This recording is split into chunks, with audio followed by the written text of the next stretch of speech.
छ। अनि मेरो अब रुमहरू सफा गर्नु पर्यो नि त। त्यसले गर्दाखेरि चाहिँ अब रुमहरू सफा गर्नुपट्टि लागेँ म। यो ब्ल्याङ्केटहरू मिलाउनु चाहिँ मलाई साह्रो अल्छी लाग्छ हौ। मेरो बहिनी चाहिँ फेरि नानी बोक भनेर त्यसलाई पछि मैले भनेको थिएँ कि मलाई चाहिँ खालि नानी हेर्नु मात्रै राख्छ है भन्दै रिसाउँदै हो यता र उता गर्दैछ। म चाहिँ फटाफट अब रुमहरू सफा गरिहाल्छु। रुम सफा गरेर चाहिँ फेरि मेरो अब नानीलाई पनि मुखहरू धोइदिनु पर्ने हुन्छ हो। उसको फेरि आम्मा एकैछिनमा लुगा मैला गर्छ नानीले चाहिँ। यति बेसी नानीको लुगा हुन्छ।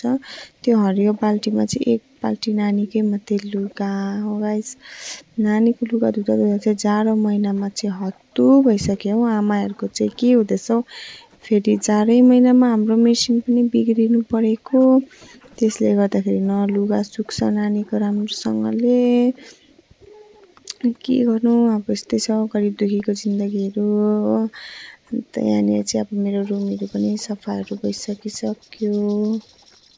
अन्त यहाँनिर चाहिँ मेरो अब रुम पनि मिलाइसकेँ। हुन्छ, तपाईँहरूसँग भेट्छु अर्को भिडियोमा। By by.